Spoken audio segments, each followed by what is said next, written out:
He didn't wear a suit. He didn't drive a Rolls-Royce. But what terrified her most was that he didn't flinch. At exactly 7:06 a.m., in the golden quiet of an upscale California enclave, a black man in sweatpants stood before a security gate. No ID badge. No luxury car. Just calm presence. Olivia Sharp, the blonde, polished security manager in heels and a crisp white blazer, didn't care who he said he was. To her, Darren Brooks didn't look like he belonged. "You'll need to use the visitor's entrance," she said coldly, not realizing she was speaking to the man who built the very home behind the gate. Darren didn't argue. He stepped forward just enough to trigger the gate's sensor. Red. Denied. Olivia raised an eyebrow. Then her voice turned sharp, commanding backup over the radio, labeling him a suspicious individual and possibly a squatter. But what she didn't know, what she refused to see, was that Darren Brooks was the founder of Brooks Tech, a self-made billionaire, and the registered owner of not just one, but 3 properties beyond that gate. He had lived this moment before, being doubted, profiled, erased. But today was different. This time, he wouldn't explain himself, wouldn't apologize for his running clothes, wouldn't lower his voice to fit her comfort. Because this time, the system would answer for itself. "You always threaten residents like that? Or just the ones not driving Bentleys?" The question cut through the morning air like a verdict. Darren Brooks stood calm, sweat-dampened shirt clinging to his chest, running shoes coated in dust. Across from him, Olivia Sharp adjusted her sunglasses and pressed her lips into a smirk, her fingers still near her radio. She had already called for backup, labeled him suspicious, ignored the system that had identified him as the rightful owner of the mansion behind her. But Darren didn't budge. He wasn't angry. He didn't need to be. The automated gate had already confirmed his identity. The only thing denying him access now was her ego. Olivia's tone hardened. "You're escalating this, sir." "No," Darren said, voice smooth as stone. "You are." Behind him, a delivery driver lowered his phone, now recording. From the sidewalk, a neighbor stepped forward. "That's Darren Brooks," she said. "He jogs past my house every morning. Has for years." Still, Olivia refused to step aside. She barked into her radio again, requesting LAPD for impersonation. Her jaw tight, her pride unraveling one thread at a time. Darren took out his phone. "Carla," he said. "Activate Phase 2. Broadcast. Full ownership. Logs and override gate access." A calm voice responded. "Confirmed, Mr. Brooks. Footage is live. Internal systems show. Verified ownership since 2017. Escalation by Olivia Sharp has been documented and archived." Suddenly, the junior officer behind Olivia shifted nervously. "Wait," he muttered. "He really owns the place?" "Yes," said the delivery man, now fully live streaming. "And she just called the cops on the Gleedervan guy who built the house." The gate buzzed again, green this time. But Darren still didn't walk through. Not yet. Olivia's hands trembled as her control faded, though she tried to hold posture. "Anyone can. Fake access?" she snapped. "People spoof systems all the time. Especially people like you." That's when Darren's tone shifted. Not loud, not confrontational. Just undeniable. "People like me built this neighborhood." The silence that followed was heavy. And then, the whispers came. From a passing cyclist. "Is that the guy from Brooks Tech?" From the woman in the Tesla. "He's a billionaire." From the crowd forming near the sidewalk. Why didn't she just ask his name? But Olivia doubled down, calling dispatch again, insisting on verification despite the evidence. Her voice was tight, her commands sharp. But no one was listening anymore. Not the other guards, not the bystanders, not even the system she once used to deny him. And when Darren finally stepped forward, just one step beyond the gate, it wasn't out of Defiance. It was history walking through the door it always owned. You thought this gate gave you power, he told her, calm as ever. But it only showed your fear. The crowd watched, phones up, jaws tight, hearts pounding, not with anger, but realization. This wasn't about mistaken identity. This was about a pattern one Marcus had lived through, for decades, in boardrooms, at airports, even at his own company. And today, right here at his home, Olivia tried to hold on. You can't just override my authority, she barked. Darren's voice never wavered. You never had authority, just a uniform and a gate, neither of which you control anymore. Behind him, Carla's voice returned through the speakerphone. Mr. Brooks, legal has flagged 7 prior complaints against Miss Sharp. Internal. Investigation initiated. Would you like to proceed with formal termination? Olivia paled. You can't do this. But Darren already had. Revoke her access, he said. Gate control, personnel files, everything. The radio in her hand crackled once, then died. Her badge flashed red. The control panel shut down. And for the first time, Olivia Sharp didn't just lose power. She was invisible. The other guards stepped back. One even whispered, "We're not backing her on this." The live stream soared past 20,000 viewers. The moment had become something more than confrontation. It had become correction. A young woman called out from the sidewalk. He didn't yell, didn't threaten. He just stood, his ground. And then, quietly, someone else added, "That's what real power looks like." Darren finally turned toward the house glass and stone, legacy and labor, and walked up the steps without looking back. No security escorted him. No door slammed behind him. He simply disappeared into his home with the calm certainty of a man who no longer needed to prove anything. And as he vanished inside, one final line remained in the air. They didn't stop me because they knew who I was. They stopped me because they didn't. And that's exactly why I built what I built. He didn't raise his voice. He didn't shout. He didn't even step forward at first. But somehow, without moving, he turned an act of humiliation into a moment the entire neighborhood would never forget. When Darren Brooks triggered the security gate outside his Beverly Hills estate, he expected nothing more than to return home after his morning run. Instead, he walked straight into a confrontation, not with burglars or protesters, but with the woman paid to guard the entrance to what he built. Olivia Sharp, the security manager, had one hand on her hip and the other on the console. Her heels clicked on the pavement as sharply as her tone. To her, Darren didn't look the part. No tailored suit, no chauffeur, no polished badge. Just sweat, track pants, and a presence she couldn't understand. "Delivery access is closed," she said curtly. "Please use the visitor lane." "I live here," Darren replied, calm. A pause. Too long. Disrespect wrapped in protocol. Then came the radio call. "Unit 3, I have a suspicious male at Gate 6. No visible ID. Possibly a squatter." Squatter. The word hung in the air like a charge with no warrant. Darren glanced past her, noting the marble plaque on the wall, half covered by a vine. His family crest, chosen stone by stone. He had designed every inch of this property. Built it with earnings from software no one thought he could write, in a world that had never pictured a black billionaire without cufflinks. And still, here he was, denied entry at his own gate. A florist's delivery van pulled up behind him. The driver slowed, rolled down his window, and started filming. "If you're not off this property in 30 seconds, Olivia snapped. "I'm calling LAPD. Darren's eyebrow lifted. "You always threaten residents like that. Or just the ones not driving Bentleys." Her nostrils flared. She barked back. "Don't get smart. This is a private security matter." "No," Darren replied, voice like ice. "You made it public the moment you assumed I didn't belong."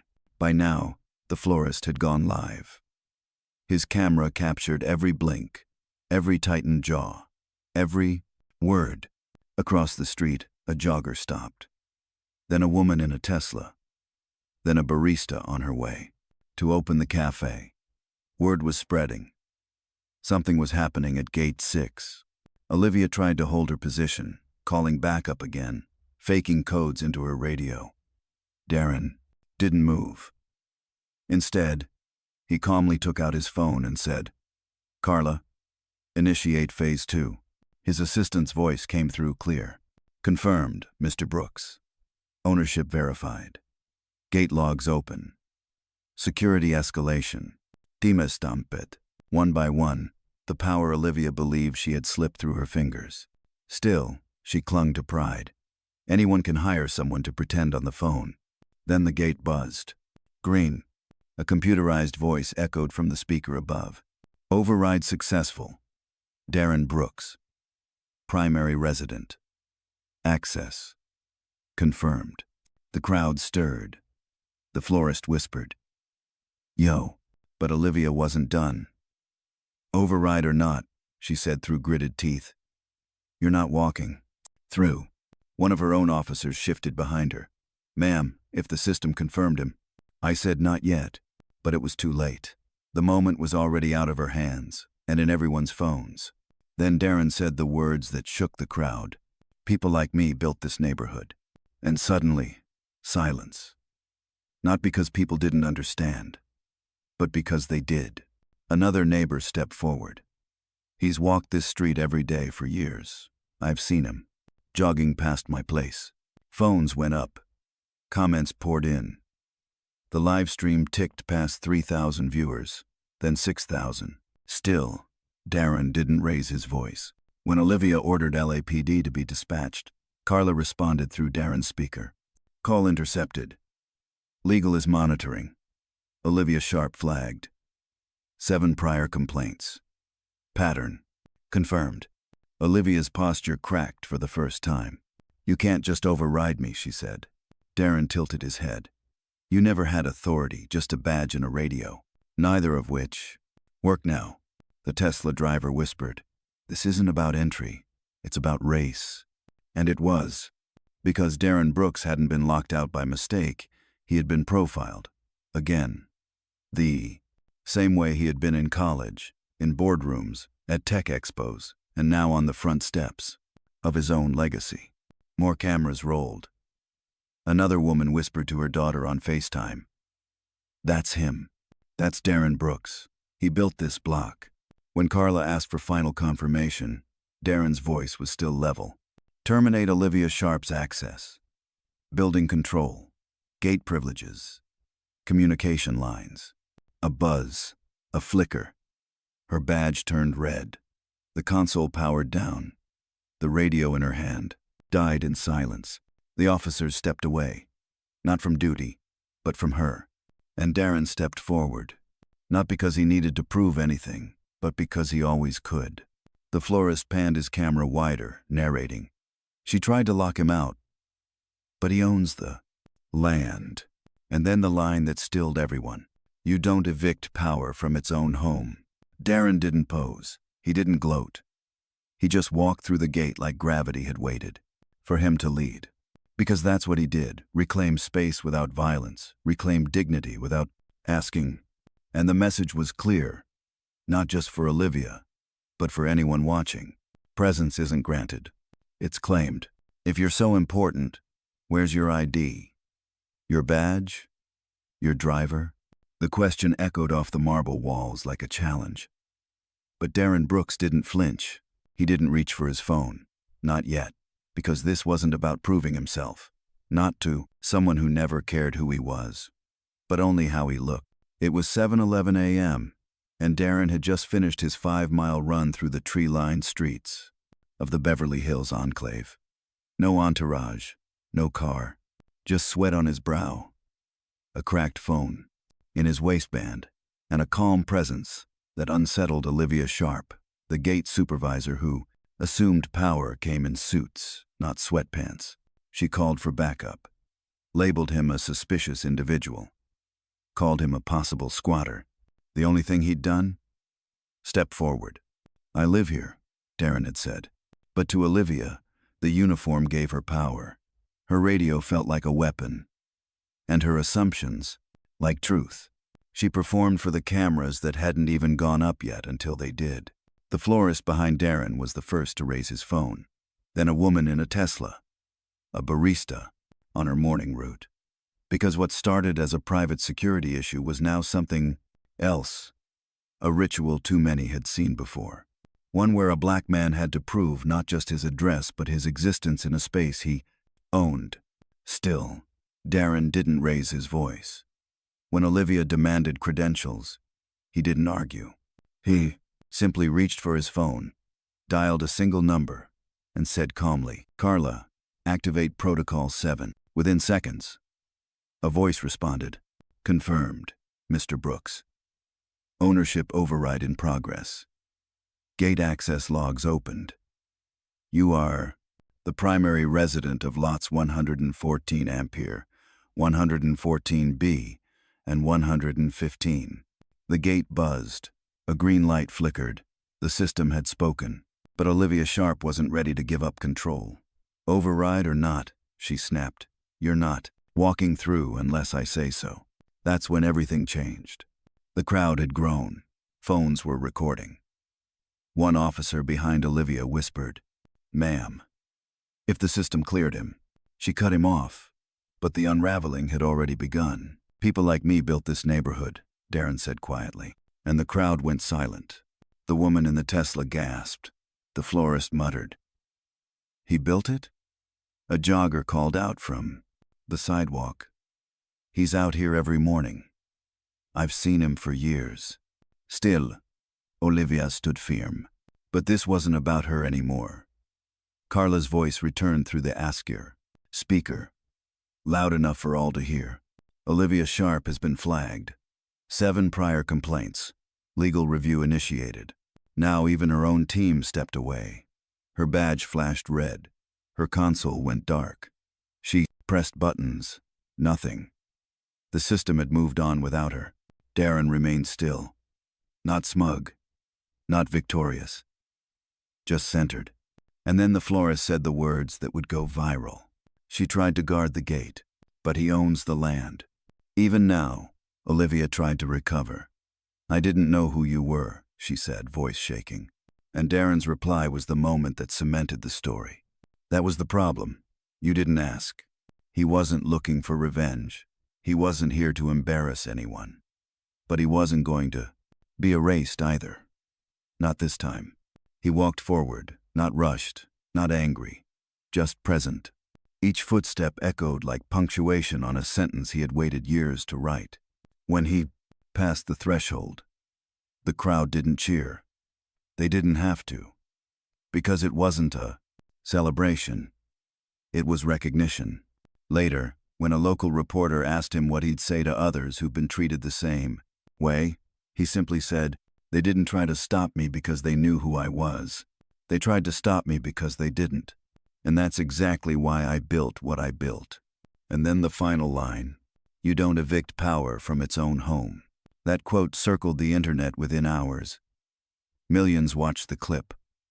Not for drama, but for truth. Because Darren Brooks didn't argue for dignity. He embodied it. Quiet. Undeniable. Immutable.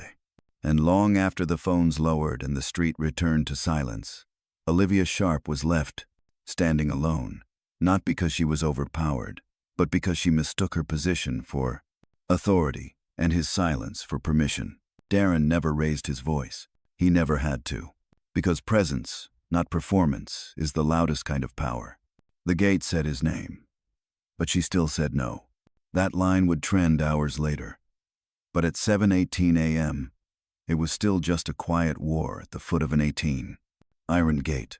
Darren Brooks, sweat-drenched from a morning run, stood outside the estate he designed, where every brick, every railing, every vine-laced archway was a reflection of his legacy. But to Olivia Sharp, the head of security, none of that mattered. She didn't see the architect of the architect of the architect of the architect. Neighborhood. She saw sweatpants. And in her eyes, sweatpants didn't belong. "Step back," she ordered, fingers white-knuckled around her radio. I don't care what the system says. Until I say so, you're not walking in. He had already been verified twice. The automated gate had spoken. His name, Darren. Brooks echoed from the speaker. The system knew. The community's files knew. But Olivia refused. Her pride clung to a story that was already falling apart. Behind Darren, the florist camera was still rolling. So was the Tesla's dashcam. And now, a live stream from a teen on a scooter had joined in. You really doubling down right now? The florist asked quietly. You're ignoring your own system? Olivia barked back. This is restricted. I don't answer to you. But she did. Just not yet. Darren didn't move, didn't raise his voice. Instead, he turned his head slightly and said, Carla, begin real-time compliance log. Make it public. On the other end, his assistant replied calmly, Understood, Mr. Brooks. All security footage is now broadcasting. Escalation recorded. Employment records of Olivia Sharp under audit. The words landed like thunder. Olivia's hand twitched, but her radio had gone silent. Her badge blinked red. The panel beside her turned dark. A neighbor stepped closer from across the street. Isn't he the guy who donated the park? Restoration? Darren Brooks? Brooks Tech? A jogger chimed in. He built this entire block. And yet, Olivia still whispered, impersonation can be sophisticated. He might have hacked the prominent system. Darren finally stepped toward her. Not close, just enough. His voice was steady, not threatening. You think this is about control? It's not. It's about pattern. And I'm not here to explain myself to someone who refused to ask a single question. A pause. Then, Carla's voice returned, louder, now heard through the entire perimeter. Mr. Brooks, Louisiana PD call, intercepted. Legal review initiated. 7 prior complaints. Against Olivia Sharp confirmed. Suspension recommendation filed. One of the security officers behind her muttered, We're not getting dragged into this. The other took off his earpiece and stepped aside. And yet, Olivia still didn't move. Her posture remained, but her power had crumbled. You don't get to override me, she said. You were never in control, Darren replied. From the sidewalk, a young woman holding her toddler stepped forward. You just tried to erase the man who signs your checks. And the silence that followed said it all. Then Darren turned to the crowd. He didn't give a speech, just a line low, final, undeniable. I didn't say I live here. The system did. That sentence would explode across social media within minutes. Reporters would quote it. Educators would use it. Commenters would tattoo it on their souls. He didn't scream. He didn't beg. He didn't try to prove. He just stood still and let the brand, truth, arrive. Moments later, Carla returned with final confirmation. Mr. Brooks, Olivia Sharp's access has been terminated. Gate control has been reassigned. All files transferred to internal legal. The board of Westridge Estates has been watching. Their decision is unanimous. Olivia gasped. Her radio buzzed once, then died for good. Still, Darren didn't gloat. He simply walked through the gate. No fanfare, no vengeance, just presence. As he reached the base of his marble steps, the crowd behind him was silent. Not because they were unsure, but because they finally understood. What they had witnessed wasn't just an incident. It was a model of how calm defeats chaos, of how dignity dismantles arrogance, of how power, when rooted in truth, doesn't need a badge to walk through any gate.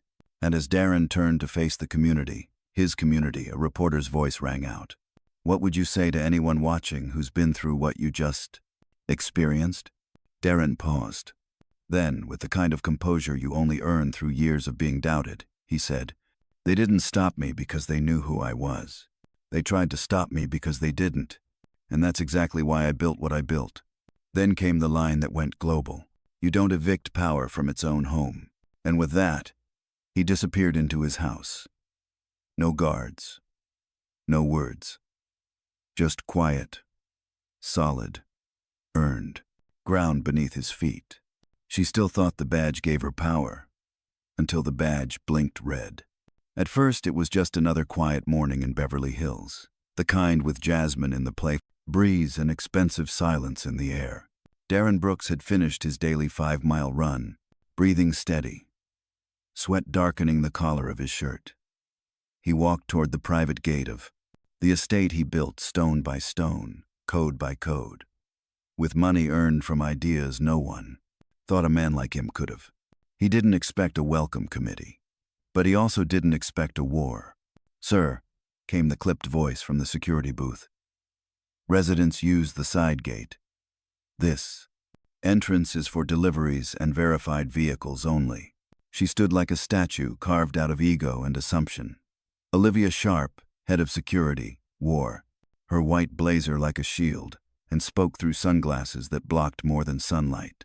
She never asked his name, never asked why he was there. She only saw sweatpants, a cracked phone, and skin that didn't match her definition of wealth. Darren had seen this before, many times. But today, he didn't step back. Instead, he stepped forward, triggering the motion sensor just enough to activate the gate. It blinked red. Access denied. Olivia's brow lifted as if that one light justified her assumptions. "You're not cleared to trigger that sensor. Step back. I live here," Darren said, calm, measured. Olivia tilted her head, already speaking into her radio. "Unit 3. I have a male triggering. Gate 6 without clearance. No ID, possibly impersonating. Stand by for Metro Dispatch." The word impersonating didn't just sting, it exposed everything. Behind Darren, a florist in a pastel van had stopped to make his delivery. Seeing the standoff, he instinctively raised his phone and started filming. Darren's eyes scanned the garden. The marble plaque with his family crest was half covered by flowers he planted himself. Olivia didn't notice it. Or maybe she did, and didn't care. "You need to leave," she repeated. "If you're not gone in 30 seconds, I'm calling LAPD. Darren didn't flinch. "You always threaten residents like that?" he asked. "Or just the ones not in Bentleys?" Her jaw tightened. "Don't get smart." He smiled, not mockingly but knowingly. "I'm not getting smart. I'm being honest."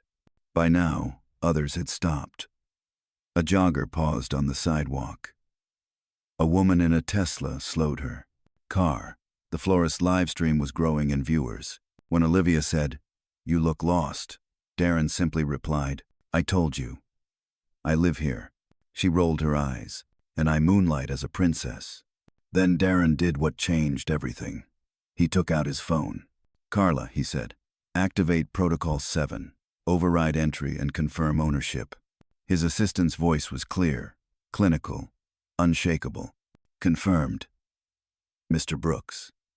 Ownership of lot 114 Ampere verified. Gate override in progress." A soft click, then a chime. The gate buzzed green, but Olivia wasn't ready to let go. "I don't care what some automated voice says," she snapped. "You're not walking through." One of the junior guards muttered, "Ma'am." That gate said his name. And I said, "Not yet," she barked, her voice cracking for the first time. Darren didn't move. He didn't need to, because in that stillness, the weight shifted. A neighbor called out, "I've seen him jogging here for years." The woman in the Tesla whispered, "That's Darren Brooks, from Brooks Tech." Another person murmured, "He built the condos on Leary Drive." Carla's voice returned, this time echoing across the entire perimeter. "Mr. Brooks, escalation noted. 7 prior complaint against Olivia Sharp confirmed. Legal is reviewing in real time." The radio in Olivia's hand went silent. The florist, still filming, turned his phone to the crowd. "Yo, this just became something bigger." Security tried to lock out the man who owns the block. And still Darren stayed calm. "You thought the gate gave you power. he said quietly. But all it did was reveal your fear. Then Carla's voice came again. Do you wish to proceed with disciplinary action? Darren nodded once. Revoke Olivia Sharp's access. All panels, communication systems, entry logs. A beep. Her badge blinked red. The panel died. The earpiece fizzled. One of the other guards stepped away. Ma'am, the junior officer said awkwardly, we're not putting our names on this. She spun around. I've worked here for 5 years. And you erased the man who pays for your job, the florist added. On camera, Olivia looked down at her badge, once a symbol of control. Now just plastic. Darren stepped toward the fountain in his driveway. He didn't speak to her. He didn't have to, because now, the crowd was no longer watching a conflict. They were witnessing a reckoning. A young woman whispered to her phone. He didn't raise his voice. And she lost everything. When asked by a reporter what message he had for anyone watching, Darren looked straight into the lens and said, they didn't stop me because they knew who I was. They stopped me because they didn't. And that's exactly why I built what I built. He paused. You don't evict power from its own home. Then he turned, climbed the steps to the estate he built, and disappeared inside. Without slamming a door, without making a scene. And as Olivia Sharp stood by a powered-down panel and a badge that no longer worked, she realized the most painful truth of all. She never had power. She only borrowed it until it returned to the one who earned it. He could have humiliated her. He had every reason to. But instead, he taught the world a better way to respond. The gate had already opened. The crowd had already seen the truth. The cameras had captured it all. The assumptions, the bias, the humiliation that wasn't his, but hers. Darren Brooks could have walked through his estate's doors and left Olivia Sharp to drown in her mistake. But he didn't. He stayed, not to argue, not to scold, but because something bigger was happening. And he knew it. The air outside his home buzzed with tension, phones still recording, the street lined with onlookers. Security staff had stepped away from Olivia. Her badge now blinked red. Her voice, once sharp with control, had lost its edge. She was unraveling. I didn't know who you were, she stammered, voice trembling. And Darren, standing on the very ground she tried to deny him, didn't raise his voice. He didn't demand an apology. He didn't even step toward her. He looked her in the eye and said, that's the problem. You didn't ask. There it was. Truth delivered without venom, the kind of truth that didn't seek revenge, but revealed reflection. Behind him, a mother whispered to her daughter on FaceTime, that's how you lead. The florist, still recording, said softly, he didn't need to win, he just needed to be seen. And Darren knew that. This was never about access. He had access. This was about dignity, legacy, the quiet force of someone who had been questioned 1,000 times, but no longer asked for permission. When a young woman stepped forward and asked him, how do you stay so calm when someone tries to erase you? Darren paused. The street held its breath. Then he answered, because every time I've been underestimated, I've learned something about the people doing the underestimating. And every time I stayed calm, I remembered. Storms don't shake foundations. They just test them. His voice didn't rise. His tone never changed. But the words hit like thunder. Olivia, still standing by the console, blinked rapidly. Not just from embarrassment, but from awakening. She hadn't just misjudged Darren. She had misjudged what leadership looks like. Because real leadership doesn't scream. It doesn't flex. It doesn't punish to feel powerful. It teaches by example. Darren turned to the crowd. Some were still filming.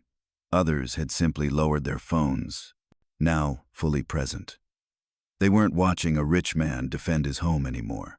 They were watching a man rewrite how dignity responds to injustice. You don't have to raise your voice, he said, to raise the standard. From across the street, a teenage boy clapped once. Then a few others joined in. Not cheers. Not spectacle.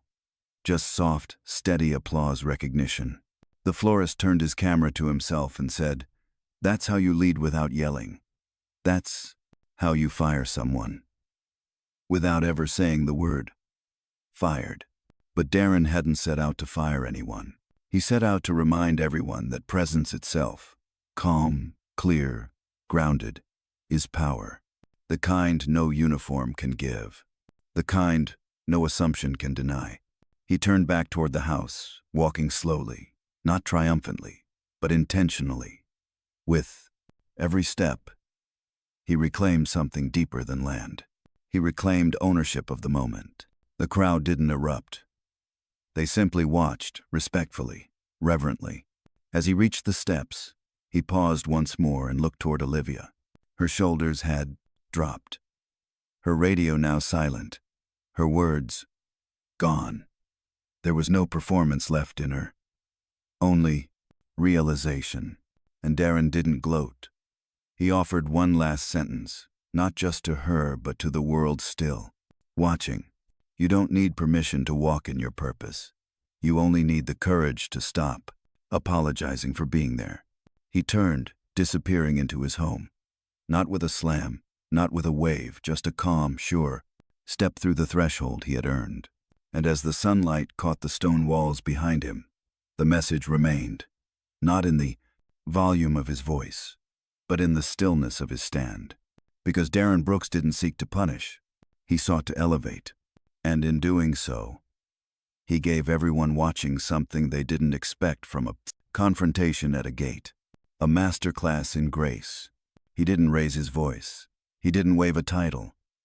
He didn't ask to be seen. He just stood still, and the world had no choice but to recognize him. When Darren Brooks reached for the gate that morning, he wasn't looking for validation. He already knew who he was. But as Olivia Sharp, the security supervisor, dismissed his presence, denied his identity, and called the police on him despite system confirmation, Darren never yelled, never insulted, never stooped. He simply activated the truth. Through a quiet phone call, he triggered a chain of accountability. With calm steps, he exposed a cycle of bias that stretched far beyond a mansion gate. And as phones went up and the crowd grew, Darren never sought revenge. He offered clarity. By the time he walked into his home, his message had already circled the globe. You don't evict power from its own home. Sometimes the most powerful thing you can do isn't to fight louder, it's to stand firmer. Presence speaks louder than performance. And dignity, that's not something you wait to be given. It's something you claim, with silence, with strength, with truth. If this story moved you, tell us. Have you ever been underestimated? How did you rise above it? Drop your story in the comments. We'd love to hear it. And if you believe in stories that inspire change, dignity, and justice, hit that subscribe button and be part of a movement that lifts every voice.